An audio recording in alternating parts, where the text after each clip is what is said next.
అని ఒక మాట. అంటే మోక్షం. ఎప్పుడైనా ఒకటి గుర్తుపెట్టుకోండి, భగవంతుడికి సంబంధించినటువంటి ఉపాసన త్రికరణ శుద్ధిగా చేసి ఆ పదంలో ముందుకు వెడుతున్నప్పుడు కొన్ని సిద్ధులు వస్తాయి. ఏదో ఆణిమ లహిమ గరిమ లాంటి సిద్ధులు వస్తాయి. ఆ సిద్ధుల కోసం వెంపర్లాడి ఆ పనికి మాలిన చిన్న చిన్న సిద్ధులు ప్రదర్శిస్తూ ఎవడైనా నిలబడిపోయాడు అనుకోండి, వాడు అసలు గమ్యాన్ని చేరలేడు కూడా.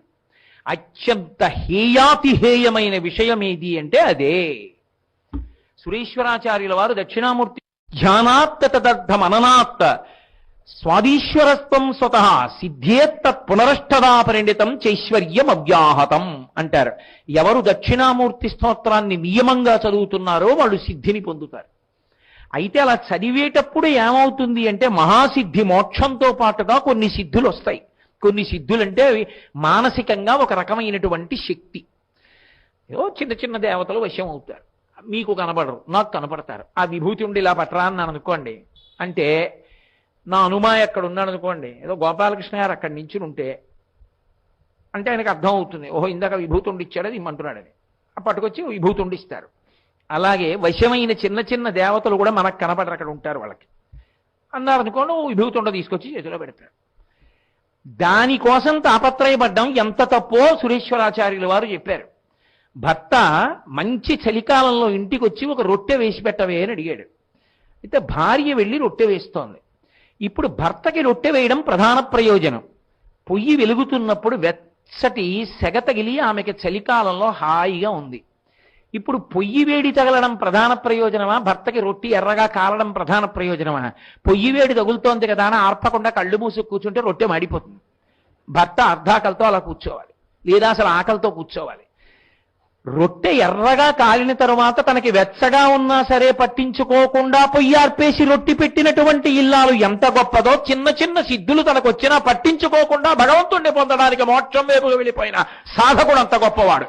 రొట్టి మాడిచిన ఇల్లాలు ఎటువంటిదో, చిన్న చిన్న సిద్ధులకు లొంగిపోయి నిలబడిపోయినటువంటి సాధకుడు హేయమైన జీవితం ఉన్నవాడు.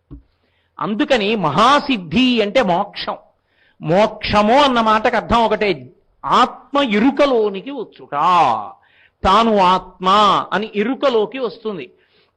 అలా ఎరుకలోకి వచ్చాడు అంటే నిత్యముక్తుడు అంటారు. ఆయన ఆత్మగా తిరుగుతూ ఉంటాడు. శరీరం ఎప్పుడో పడిపోతుంది, విదేహముక్తి పొందాడు అంటారు. ఆ సిద్ధిని ఇవ్వగలిగిన తల్లి ఎవరు అంటే అమ్మవారే. ఎందుకంటే కదలికలు కాదు, చిట్ట చివరికి కదలికలు లేని స్థితికి వెళ్ళాలి. కదిలి కదిలి కదిలి కదిలి కదిలి కదిలి కదిలి కదలికలు లేని స్థితికి ఆగిపోవాలి. అది మోక్షం. అసలు ఈ కదలికలన్నిటికీ ధర్మం అని పేరు. కదలికలు ధర్మం అయితే ధర్మం యొక్క చిట్ట చివరి ప్రయోజనం మోక్షం. కాబట్టి ధర్మం ఎందుకు అంటే మోక్షాన్ని ఇవ్వడానికి.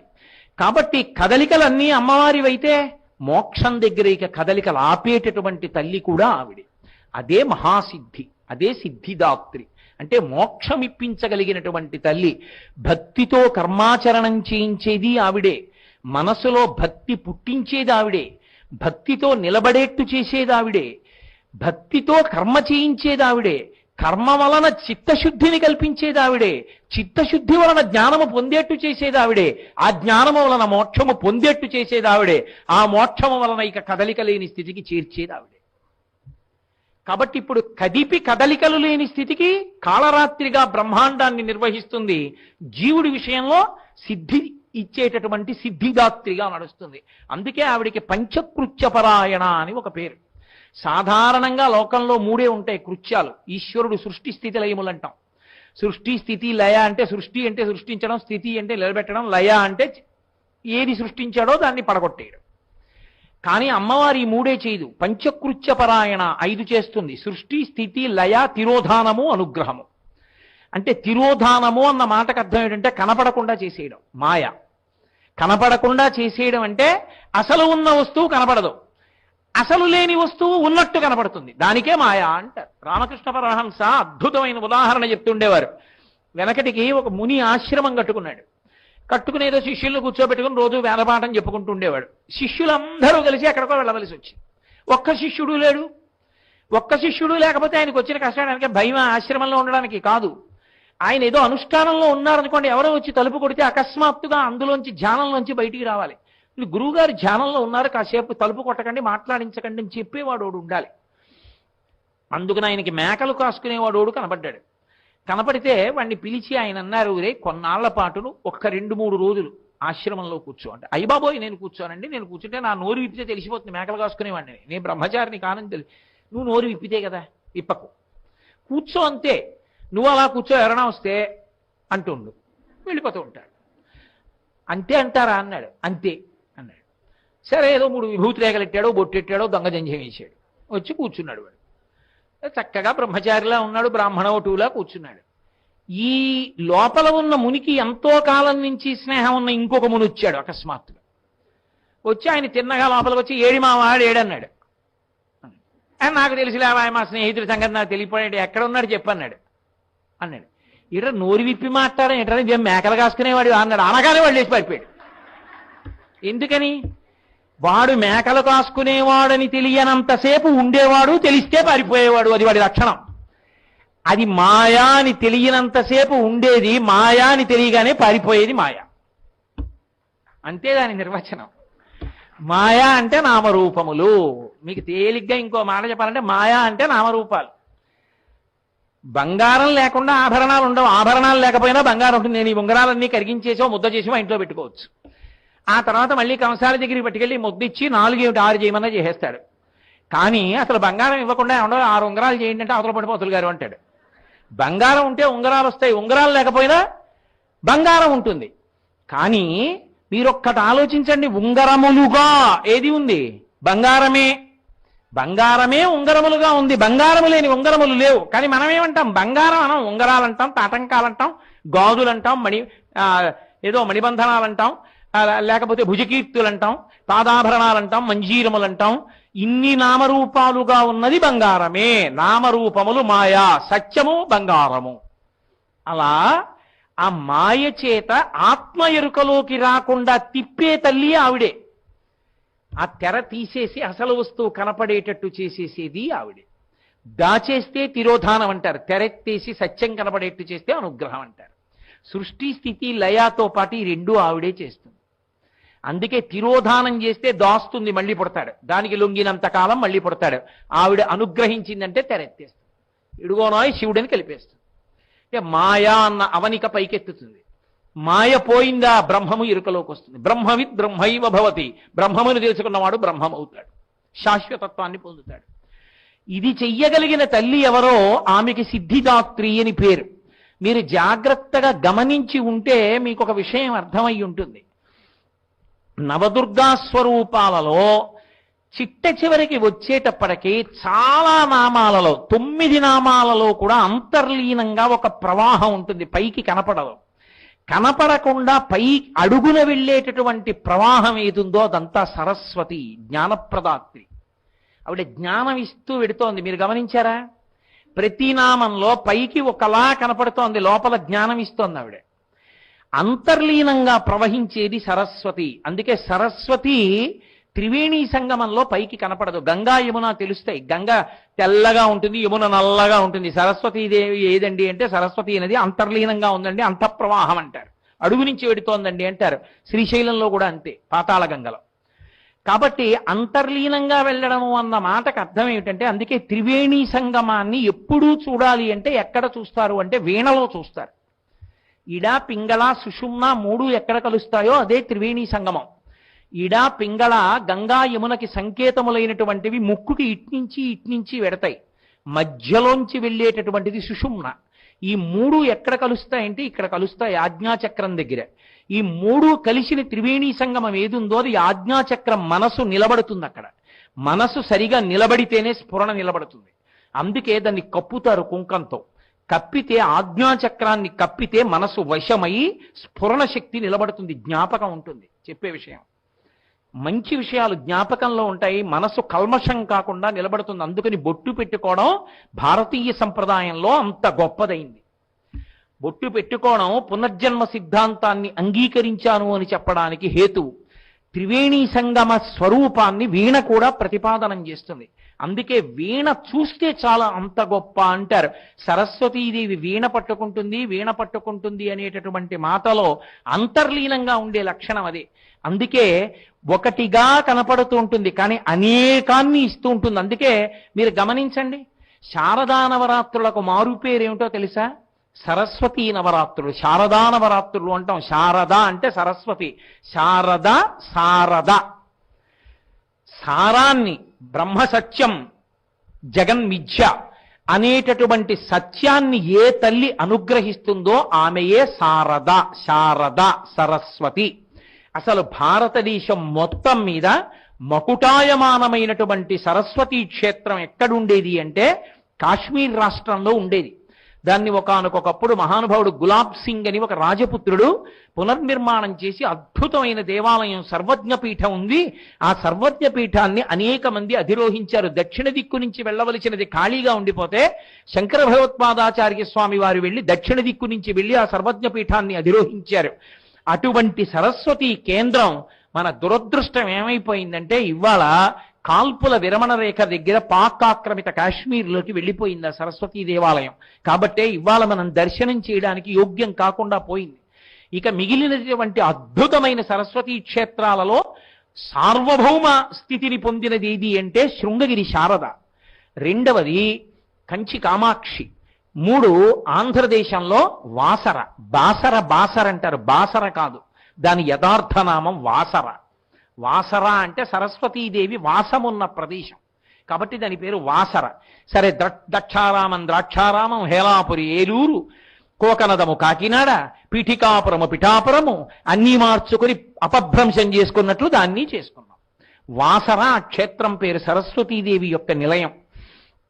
అటువంటి సరస్వతి కేవలము జ్ఞానమును మాత్రమే ఇచ్చేదని మీరు అనుకోకూడదు. ఆమెయే లక్ష్మి, ఆమెయే పార్వతి.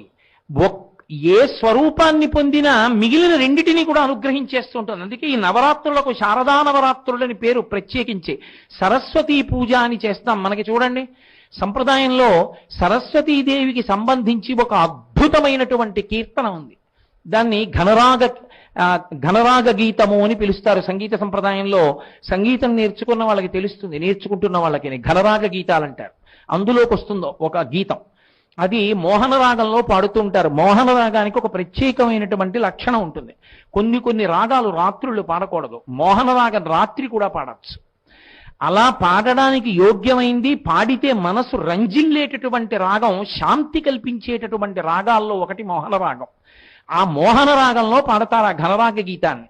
వరవీణా మృదుపాణి వరరుహలోచను రాణి సురుచిర బంభర వేణి సురనుత కళ్యాణి అని ఆ తల్లి నిరుపమ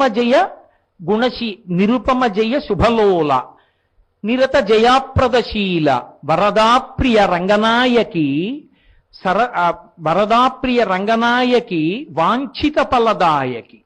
అదే తల్లి, నేను సంగీతం నేర్చుకున్నవాణ్ణేం కాదు, అయితే వరదాప్రియ రంగనాయకి వాంఛిత ఫలదాయకి అయినటువంటి తల్లి ఎవరుందో ఆవిడ సరసీరుహాసన జనని. జయ జయ జయ జయ జయ వరవీణా మృదుపాణి. మీరు ఆ ఘనరాగ గీతం వినుంటారు. మీరు ఆ గీతాన్ని జాగ్రత్తగా పరిశీలనం చేస్తే అది లక్ష్మీదేవి మీద చెప్పిందా, సరస్వతీదేవి మీద చెప్పిందా? వరవీణా మృదుపాణి అంటే వెంటనే ఏమంటాం? సరస్వతీదేవి అంటాం. అక్కడ చూడండి, వీణ పట్టుకుంది కాబట్టి ఆవిడెవరు? సరస్వతి. వరవీణ మృదుపాణి. మృదుపాణి అంటే మృదువైనటువంటి వేళ్ళు చేతులు ఉన్నటువంటి తల్లి.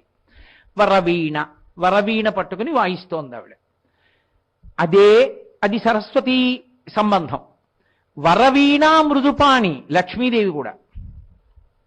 లక్ష్మీదేవికి ఎలా అన్వయమవుతుందండి అంటారేమో, లక్ష్మీదేవి కూడా వీణ వాయిస్తుంది. లక్ష్మీదేవి వీణ వాయిస్తూ ఎప్పుడుంటుందో తెలుసా? వీణని ఇలా వాయించేటటువంటి ప్రక్రియ ఒకటి, వీణని తంబురల నిలువుగా నిలబెట్టి వీణ వాయించే ప్రక్రియ ఒకటి ఉంది. నేను ఒకసారి దాని గురించి ప్రసంగం చేస్తే, నేను హైదరాబాద్లో ఉండగా ఒక సంగీత విద్వాంసుడు, ఎంతో సంతోషం అనిపించిందండి మీరు చెప్పిన మాటకి, నిలువుగా నిలబెట్టి వీణ వాయించడానికి వచ్చాను మీ దగ్గర అని చెప్పి వీణ వాయించి వెళ్ళారు. ఎంతో సంతోషించాను నేను. నిలువుగా నిలబెట్టి వీణ వాయిస్తారు. లక్ష్మీదేవి సాధారణంగా ఇలా రెండు చేతుల్లో రెండు కమలాలు పట్టుకుంటుంది, రెండు పద్మాలు. కానీ లక్ష్మీదేవి ఒక చేతిలో పద్మాన్ని పట్టుకుని ఒక చేతిలో వీణ వాయిస్తుంది. అది కూడా ఎలాగో తెలుసా? కూర్చుని ఒక కాలు మడిచి ఓ కాలు కింద పెట్టి తొడ మీద వీణ పెట్టుకుని ఆ వీణ వాయిస్తుంటుంది. వీణ వాయిస్తుంటే అసాధారణ మూర్తి ఎక్కడ ఉండదు అలా. చతుర్భుజుడై ఒక కాలు కిందకి పెట్టి ఒక కాలు మడత వేసుకుని శ్రీమన్నారాయణుడు కళ్ళు తెరిచి కూర్చుంటాడు. స్ఫుటంగా కనబడతాయి కళ్ళు. కళ్ళు తెరిచి కూర్చుని ఎంతో తన్మయావస్థలో ఉంటాడు. అది ఎప్పుడు జరుగుతుంది అంటే శ్రీ మహావిష్ణువు ప్రీతి చెందేటట్టుగా చెయ్యడానికి లక్ష్మీదేవి ఆయన కొరకు ఏకాంతమునందు వీణావాద్యం చేస్తుంది. అలా వీణావాద్యం చేసేటప్పుడు చేతిలో వీణ పట్టుకుంటుంది. మీరు అటువంటి మూర్తిని చూడాలి అనుకుంటే విశాఖపట్టణంలో మధురవాడలో అన్నంరాజు కుటుంబం వారు నిర్మించినటువంటి అష్టలక్ష్మి దేవాలయానికి వెళ్ళి చూడవచ్చు. అక్కడ అమ్మవారు వీణ పట్టుకుని వాయిస్తూ కనపడుతుంది లక్ష్మీదేవి. అదే ఆ మూర్తి. అదిగో అక్కడ బంగారు రంగులో ఉందే ఆవిడ నారాయణుడి పక్కన కూర్చున్న లక్ష్మి. ఇప్పుడు నేను ఆగమంలో ఎలా వీణ పట్టుకుంటుందని చెప్పానో అదే ఆ మూర్తి. అది అపురూపమూర్తి. లక్ష్మి వీణ పట్టుకుని అలా ఉండడం అసాధారణం, అద్భుతం. అలా ఉంటే వాళ్ళిద్దరూ ఏకాంతంలో ఉండి అనుగ్రహించేటటువంటి స్వరూపం. అదిగో లక్ష్మీదేవి వీణ పట్టుకుని వాయిస్తుంది. అందుకని ఆవిడ కూడా వరవీణ మృతుపాణి కాదు. ఇంకో అర్థం ఏంటో తెలుసా? వీణ అంటే సంగీత సాధనమే కాదు, వీణ అంటే మెరుపు అని ఒక అర్థం. మెరుపు అన్న అర్థం సౌదామిని తటిల్లత అని లక్ష్మీ సహస్రంలో లక్ష్మీదేవికి పేరుంది బ్రహ్మపురాణంలో.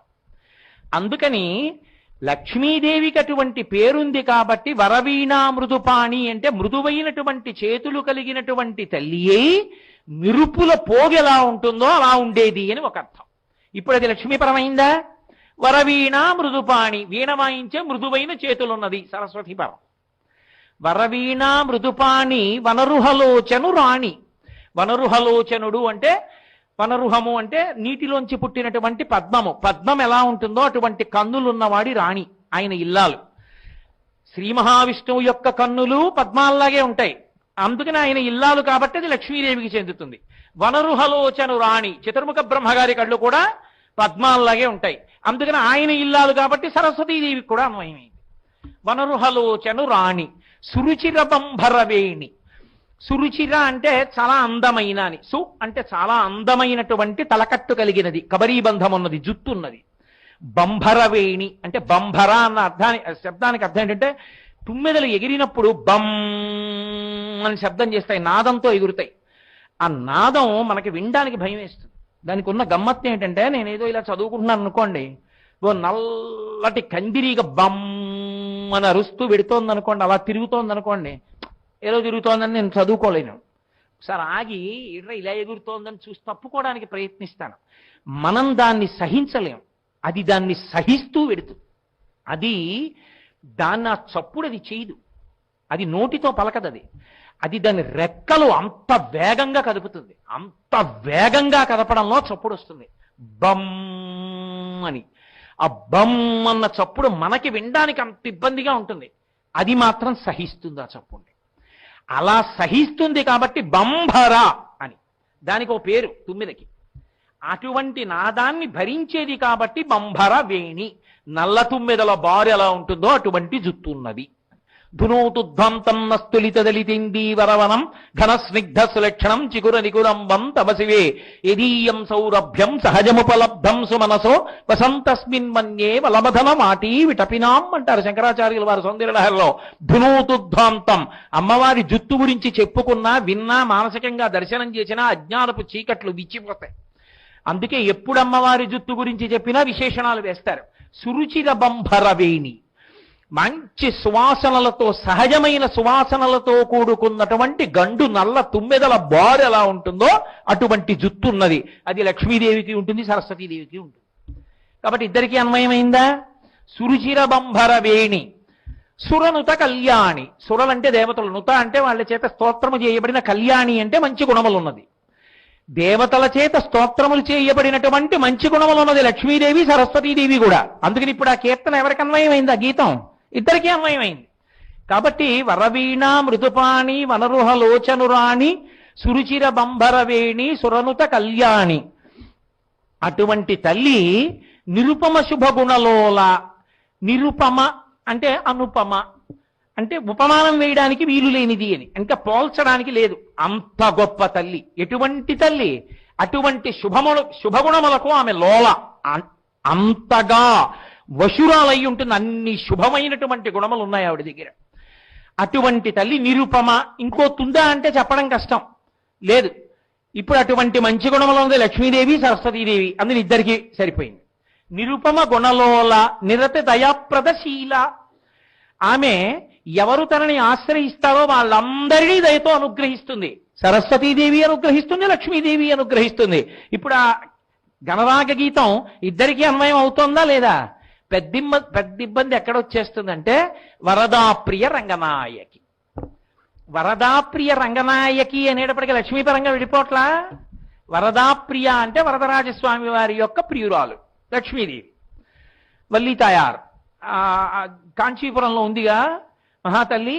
అలాగే రంగనాయకి శ్రీరంగనాథ స్వామి వారి యొక్క ఇల్లాలు శ్రీరంగనాయకి. శ్రీరంగహర్మ్యత లమంగళ దీప రేఖాం శ్రీరంగరాజ మహిషీం శ్రియమాశ్రయామ.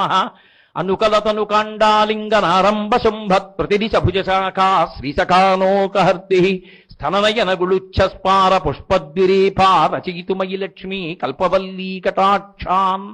యద్భ్రూభంగాః ప్రమాణం స్థిరచరరచనా తారతమ్యే మురారే వేదాంతాః తత్వచింతాం మురభిదురసి యత్పాదచిహ్నైత్తరంతి. భోగోపోద్ఘాత కేళీచులికిత భగవత్ వైశ్వరూప్యానుభావా సానశ్రీః అస్పృణీతాం అమృతలహరిధీలంఘనీయై అపాంగై అని శ్రీరంగనాయకి అని లక్ష్మీదేవికి పేరు. ఉల్లాస పల్లవిత పాలిత సప్తలోకి నిర్వాహకోరకిత నేమ కటాక్షలీలాం శ్రీరంగ హర్మ్య తలమంగళ దీపరేఖాం శ్రీరంగరాజ మహిషీం శ్రియమాశ్రయామహ అంటారు పరాశర భట్టర్లు శ్రీరత్న కోశంలో. కాబట్టి శ్రీరంగనాయకి అంటే లక్ష్మీదేవి. ఏమండి మరి వరదాప్రియ అంటే వరదరాజస్వామి ప్రియురాలు, రంగనాథుని ఇల్లాలు. లక్ష్మీదేవి కదా. కీర్తనలోకి సరస్వతీదేవి ఎలా అన్వయం అవుతుంది? మరి అక్కడికి వచ్చేటప్పటికి అన్వయం అవ్వదుగా అంటారేమో. వరద అంటే వరములను ఇవ్వడంలో ప్రియ, చాలా ఇష్టమైంది. ఇతర భక్తులైన వాళ్ళకి వరాలు ఇవ్వడం ఆవిడికి ఎంతో ఇష్టం. కాబట్టి వరదా ప్రియ రంగనాయకి. రంగనాయకి అంటే రంగనాథుడి ఇల్లాలన్నారుగా, మరి ఇప్పుడు ఎలా చెల్లుతుంది? రంగస్థలమునకు నాయకి. ఈ సభ మీదకి వచ్చి నేను కూర్చున్నాను, సరస్వతీ కటాక్షం లేకపోతే మీరెందుకు కూర్చుంటారు? 4 మాటలు చెప్తున్నాను కాబట్టి కూర్చున్నారు కదా. ఇప్పుడు రంగస్థలానికి నాయకి ఎవరు? నాలో ఉన్న నా సరస్వతి, నా తల్లి. ఒకరు నృత్యం చేశారు, సరస్వతీ కటాక్షం. ఒకరు కవిత్వం చెప్పారు, సరస్వతీ కటాక్షం. ఒకరు పాట పాడారు, సరస్వతీ కటాక్షం. రంగనాయకి, రంగస్థలం మీద భాషించే శక్తి ఆవిడే. కాబట్టి ఇప్పుడు సరస్వతికి అన్వయం అయిందా లేదా? వరదాప్రియ రంగనాయకి. అటువంటి తల్లి వాంఛిత ఫలదాయకి, కోరిన ఏ కోరికలైనా ఇచ్చేస్తుంది. కాబట్టి ఇప్పుడు లక్ష్మీదేవి పరం సరస్వతీదేవి పరం కూడా అయిందా లేదా? అదే ఘనరాగ గీతం. అలాగే చిట్ట చివరికి వచ్చేటప్పటికి సరసిరుహాసన జనని. సరసీరుహము అంటే తామర పువ్వు, ఆసన అంటే దాని మీద కూర్చున్నవాడు. ఆ కూర్చున్నవాడికి జనని తల్లి. ఎవరు కూర్చుంటారు తామర పువ్వు మీద? బ్రహ్మగారు కూర్చుంటాడు. ఆ బ్రహ్మగారు ఎక్కడి నుంచి పుట్టాడు? శ్రీ మహావిష్ణువు యొక్క నాభికమలంలోంచి వచ్చినటువంటి తామర పువ్వులో కూర్చుని ఉంటాడు. ఆయనకి తల్లి లక్ష్మీదేవి, విష్ణువు యొక్క ఇల్లాలు కాబట్టి సరసిరుహాసన జనని అంటే తామర పువ్వులో కూర్చున్నటువంటి 4 ముఖములున్నటువంటి బ్రహ్మగారి యొక్క తల్లి అయినటువంటి లక్ష్మీదేవి విష్ణువు యొక్క ఇల్లాలు కనుక లక్ష్మీపరమైంది ఆ గీతం. మరి సరస్వతీదేవి పరం ఎలాగవుతుంది అంటే సరసిరుహాసన, తామర పువ్వు మీద సరస్వతీదేవి కూడా కూర్చుని వీణ వాయిస్తుంటుంది. అందుకని ఆవిడికి జనని, లోకములకు తల్లి సరస్వతీదేవి. అందుకని ఇప్పుడు సరసిరుహాసన జనని, తామర పువ్వు మీద కూర్చుని లోకములకు తల్లి సరస్వతీ పరం. జయ జయ జయ జయ జయ 5 మాటలు జయ. ఎవరు ఈ గీతాన్ని నమ్మి పలుకుతున్నారో వాళ్ళందరికీ జయమే వస్తోంది. అదే ఒక్క ఘనరాగ గీతం పాడితే సరస్వతి లక్ష్మీ కటాక్షం కూడా వస్తోంది అంటే కదలిక కాబట్టి పార్వతీదే ఉంది. 3 ఉన్నారా లేదా? ఒక్క గీతంలోకి, ఒక ఘనరాగ గీతంలోకి, అందుకు దాన్ని సంగీతంలో కృతులు కీర్తనలు నేర్పడానికి ముందు ఘనరాగ గీతంగా నేర్పుతారు. అసలు ముందు నీకు ఇది అర్థమైతే భేదబుద్ధి విడిచిపెట్టి భగవతిని దర్శనం చేయడం, నమస్కరించడం వస్తే అనుగ్రహ శక్తి ఉంటుంది నీకు. ఇది కల్పించడానికి పిల్లల్ని కూర్చోబెట్టి సంగీతం నేర్పించేటప్పుడు వరవీణా మృదుపాణి వనరుహలోచను రాణి సురుచిర బంభరవేణి సురనుత కళ్యాణి అంటూ ఈ ఘనరాగ గీతాన్ని నేర్పుతారు. అందుకని ఇప్పుడు నవదుర్గా స్వరూపము అని నేను మాట్లాడినప్పుడు మీకు అర్థమైనటువంటి విషయం ఏదై ఉండాలి అంటే ఆమె కేవలము దుర్గాస్వరూపము అని కాదు దాని అర్థం. దుర్గాస్వరూపముగా లక్ష్మీ కటాక్షం, దుర్గాస్వరూపంగా సరస్వతీ కటాక్షం. అదే తల్లి ఒకటే ఇస్తుందని కాదు, అదే తల్లి అన్నీ ఇస్తుంది. అందుకే మహిషాసుర మర్దని అయినటువంటి దుర్గా సప్తశతితో చండీహోమం చేస్తూ నవరాత్రుడు శారదా నవరాత్రులు అయ్యి చివరకొచ్చేటప్పటికి ప్రధాన ఫలితం శారద. అసలు జ్ఞానం లేని మిగిలినవి ఎందుకు పరిణితి పొందవుగా. అందుకని సరస్వతీ పూజలు. సరస్వతీ పూజ అన్న మాటని మీరు కొంచెం జాగ్రత్తగా అర్థం చేసుకోవాలి. సరస్వతీ పూజ అంటే చాలా మంది ఏమనుకుంటారంటే అది విద్యార్థులు చేసుకునే పూజ అనుకుంటారు. కాదు, సరస్వతీ పూజ అంటే ఆయుధ పూజ అని పిలుస్తారు. మీరు మైసూరులో చూస్తే ఆయుధ పూజ అంటే సైనికులు వాడేటటువంటి ఆయుధాలు కూడా పెట్టి మైసూరు మహారాజా గారు ఇప్పటికీ హెలికాప్టర్లో దిగుతాడు మహానవమి నాడు. విజయదశమి 10వ రోజు, 9వ రోజు చేస్తూ ఉంటారు. ఎందుకంటే మొదటి 3 రోజులు దుర్గగా, రెండవ 3 రోజులంటే 4 నుంచి 6, 4, 5, 6 3 రోజులు మహాలక్ష్మీ పరంగా, చివరి 7, 8, 9 రోజులు మహాసరస్వతీ పరంగా పూజ ఉంటుంది. ఉన్నప్పుడు 9వ రోజు చిట్ట చివరి రోజు కామకోటి వారు ఒకలా చేస్తారు. కామకోటి వారు ముందు రోజే సరస్వతీ పూజలో పెట్టవలసినవన్నీ కూడా రాత్రి అమ్మవారి దగ్గర పెట్టి వదిలేస్తారు. పిల్లలందరికీ కళాలు ఇవ్వాలనుకున్నారనుకోండి, ముందు రోజు రాత్రే పెట్టేస్తారు. ముందు రోజు రాత్రే అమ్మవారి దగ్గర ఉంటాయి, ఉండి మర్నాడు పూజకు వస్తాయి. పూజ చేసేటప్పుడు సరస్వతీ పూజలో చాలా మంది అభిప్రాయం ఏమిటంటే అది విద్యార్థులు చేసుకునే పూజ కాబట్టి విద్యార్థులతో సరస్వతీ పూజ చేయించుకుంటే చాలు. చాలా తప్పు. సరస్వతీ పూజలో పెట్టేవి ఏమిటో తెలుసా? మీరు నన్ను సక్రమంగా అర్థం చేసుకుంటే మా ఆవిడ కూరగాయలు తరిగే కత్తిపీట కూడా. ఎందుకో తెలుసా? ఇవాళ చాలా మందో మాట అంటుంటారు, వర్క్ ఈజ్ వర్షిప్. ఎందుకంటే గుళ్ళు గోపురాలు అంటారు. తప్పు, వాడికేం తెలుసు, వాడి బుర్ర. అసలు దాన్ని చెప్పినది సరస్వతీ పూజ చెప్పింది. సరస్వతి అంటే ప్రవాహం. ఒక వ్యక్తి యొక్క నైపుణ్యం దేని మీద ఆధారపడుతుంది? ఒక పరికరాన్ని అతను పట్టుకోవడం మీద, ఆ పరికరాన్ని అతను ఉపయోగించడం మీద ఉంటుంది. ఒక పెద్ద శిల ఉందండి, ఒక రాయి, అందులోంచి 25 అడుగుల ఎత్తు హనుమ రావాలి. ఇప్పుడు ఆ నల్లరాతి మీద కూర్చుని శిల్పి ఉలి పట్టుకుని చెక్కుతాడు. చెక్కుతూ వెళ్ళిన తర్వాత చిట్ట చివర కళ్ళు చెక్కాలి. ప్రధాన శిల్పి వచ్చి కొబ్బరికాయ కొట్టి కూర్చుని చిన్న శిల ఉలి పట్టుకుని ఎంత జాగ్రత్తగానో కొడతాడు. ఎందుకంటే ఇంత విగ్రహం అయిపోయిన తర్వాత కన్నుకి పెద్ద పెచ్చి ఎగిరిపోయింది అనుకోండి, పోయిందంతే ఆ విగ్రహం. అంత జాగ్రత్తగా చెక్కుతాడు. ఇప్పుడు ఇంతమంది కోర్కెలు తీర్చి, ఇంతమంది చేత అభిషేకాలు అందుకుని, ఇంతమంది చేత పూజలు అందుకుని, ఇన్ని అధివాసాలు అందుకుని ప్రతిష్ఠ అవుతున్నటువంటి మూర్తి ఒక నల్లరాతిలోంచి బయటికి వచ్చేటట్టుగా చేసినటువంటి శిల్పిలో సరస్వతీ కటాక్షము లేని నాడు ఎలా వచ్చింది? ఆయన యందు సరస్వతి ఉలితో మూర్తిని తీయగలిగిన శక్తిగా లోపలుంది. అది ఉలిని పెట్టి సుత్తితో కొడుతున్న ప్రతి దెబ్బలో సరస్వతీ కటాక్షం ప్రవహిస్తూ ఇంతమందిని అనుగ్రహించే మూర్తిగా బయటికి వచ్చింది. ఇప్పుడు ఆయన సరస్వతీ కటాక్షానికి ఆధారమేది? ఆ ఉలి. అందుకని ఆయుధ పూజలో ఉలి పెడతాడు. ఒక సైనికుడు ఉన్నాడు, కత్తి చేత్తో పట్టుకుని యుద్ధానికి ఎడతాడు, వెళ్ళి శత్రువుల్ని దురుమాడతాడు. ఇప్పుడు తన జీవితానికి ఆస్కారం ఏది? ఆ కత్తి. ఆ కత్తిని పూజ చేస్తాడు. ఒక వ్యవసాయదారుడు ఉన్నాడు, బయట మబ్బేసి వాన పడుతూ ఉంటుంది, అంతే గబగబా నాగలి భుజాన వేసుకుని వెళ్ళి 2 ఎద్దులకి నాగలి కట్టి, నాగలి పట్టుకు దున్నడం అంత తేలికేం కాదు, పైకి కనపడినంత ఉండదు. తెలిసి తెలియక నాగలి పట్టుకుంటే కాలు తెగిపోతుంది. ఆ తలపాగా కట్టుకోవడంలో తెలుస్తుంది రైతు బిడ్డ అని. ఆ తలపాగా కట్టుకుని ఆ నాగలి పట్టుకుని రైతు ఆ ఎద్దుల్ని రెండింటినీ తోలుతూ అది పైకి తేలిపోకుండా భూమి లోపలికెళ్ళి అడ్డు పడిపోకుండా పెళ్లలు పైకొచ్చేటట్టుగా దాన్ని తేలుస్తూ గుచ్చుతూ జాగ్రత్తగా ఒత్తిడి పెడుతూ ఎద్దులు నడిపిస్తూ దుక్కి దున్నేటటువంటి రైతు ఉంటాడే, ఆ భూమిని సారవంతం చేయగలిగినటువంటి ఆ శక్తి ఆ నాగలికి ఎద్దులు కట్టి నడిపించగలిగినటువంటి ఆయన ప్రజ్ఞ ఇంతమంది అన్నం తినడానికి పంట పండడానికి కారణమైంది. ఆ నాగలి ఆయన సరస్వతి అనుగ్రహానికి సాధనం. కాబట్టి నాగలికి ఆయన పూజ చేస్తాడు. నేను ఇంత కాస్త ఆరోగ్యంగా ఉండి సాయంకాలం అయ్యేటప్పటికీ గుక్కెడు మంచినీళ్లు తాకుండా 2 గంటల ఉపన్యాసం చెప్పాలంటే నేను తినవలసినటువంటి సాత్వికమైన ఆహారాన్ని నాకు కావలసిన రీతిలో వండి పెట్టడానికి ఆ ఏ కూర ఎలా తరగాలో అలా వండి పెట్టడానికి